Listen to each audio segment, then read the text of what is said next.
In the heart of a sprawling empire built on loyalty and order, one crime was considered the most heinous, the most unforgivable: treason. For the Romans, betrayal wasn't just a legal transgression, it was a sacrilege, a tear in the very fabric of their society. The punishment had to be more than just a sentence.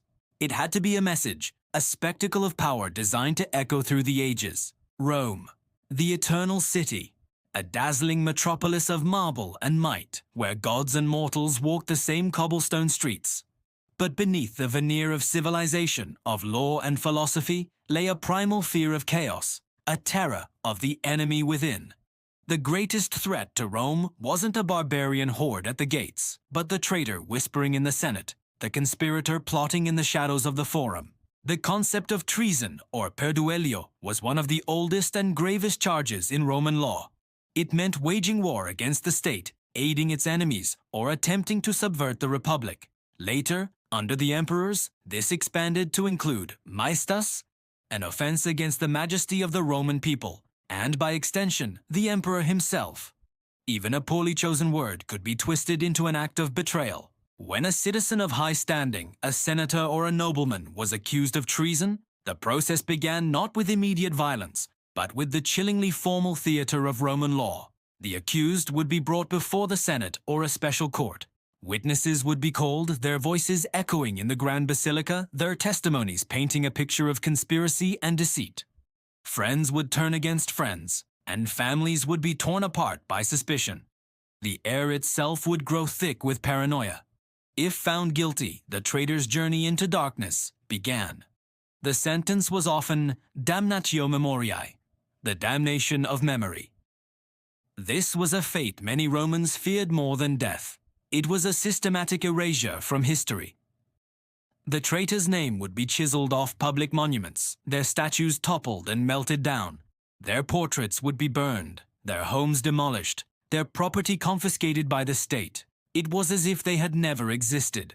Every trace of their life, every achievement, every memory was to be annihilated. A stark warning that to betray Rome was to be unborn. But this civic death was often just the prelude. For the most egregious acts of treason, a more visceral punishment awaited. One of the most infamous was being thrown from the Tarpeian Rock. This sheer cliff on the southern summit of the Capitoline Hill was Rome's place of execution for its most reviled criminals. Imagine being dragged through the jeering crowds of the Forum, past the temples of Jupiter and Saturn, up the winding path to the cliff's edge. The city sprawls below you, a city you once called home, now the audience to your final, terrifying moments. There was no ritual, no final prayer, just a brutal, unceremonious push into the abyss. The fall was a public spectacle, a visceral display of the state's absolute power to cast out those who defied it. For traitors of lesser status or those captured in military betrayal, the punishments could be even more brutal. The poenacule, or punishment of the sack, was reserved for the crime of parricide, but its horrifying nature was sometimes applied to other heinous acts perceived as a betrayal of the natural order. The condemned was scourged, then sewn into a leather sack, often with a collection of live animals, a dog, a rooster, a viper, and a monkey. The sack was then cast into the Tiber River or the sea. The symbolism was potent. The man who had violated the sacred bonds of society was now sealed in a microcosm of chaos, drowned with beasts in the suffocating dark. For soldiers, loyalty was the bedrock of their existence. A legionnaire's oath, the sacramentum, was a sacred vow to the emperor and to Rome. To break it was unthinkable. Mutiny or desertion in the face of the enemy was a form of treason that threatened the entire military machine. The Roman response was swift and merciless: decimation. From the Latin for removal of a tenth, this brutal form of collective punishment saw a cohort that had acted shamefully divided into groups of 10. The soldiers themselves would draw lots, and the unlucky one from each group would be clubbed or stoned to death by his own comrades. It was a horrific but effective tool of discipline.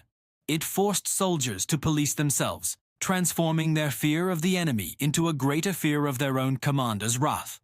The message was clear: the life of one was nothing compared to the discipline of the legion. As the Republic gave way to the Empire, the definition of treason became more fluid, more personal. The emperors, from Augustus to Nero to Caligula, lived in a constant state of justified paranoia. Conspiracies were everywhere, real and imagined. The law of majestas became a weapon used to eliminate political rivals and seize their wealth. Informers, known as delatores, thrived in this climate of fear, growing rich by accusing prominent citizens of treason, often on the flimsiest of evidence. A careless joke about the emperor, a dream misinterpreted as a prophecy of his demise. Anything could lead to an accusation. The trials became show trials, their outcomes predetermined. For those condemned under the emperors, the end was often a forced suicide. The accused would receive a visit from a centurion of the Praetorian Guard, who would deliver the emperor's request that they take their own life. This was presented as an act of mercy. It allowed the family to retain its property and avoid the public shame of an execution.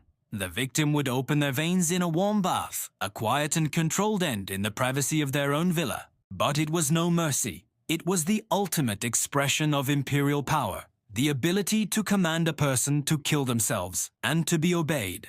It was control absolute. From the sheer cliff of the Tarpeian Rock to the silent bloody bath of a patrician villa, the punishment of traitors in Rome was a carefully orchestrated performance. It was not just about justice. It was about solidifying power, instilling fear, and reinforcing the social order. Every broken statue, every confiscated estate, every public execution was a lesson etched into the collective consciousness of the Roman people. The message was unambiguous. Rome was everything.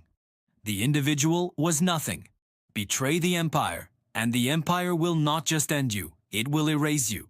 It will ensure that your name is remembered only as a whisper, a ghost story told to frighten children and keep citizens in line.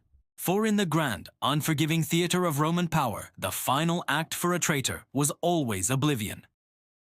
Thank you for watching. If you found this journey into the dark heart of Roman justice fascinating, please like this video, subscribe to our channel for more stories from history, and hit the notification bell so you never miss an upload. We'll see you next time.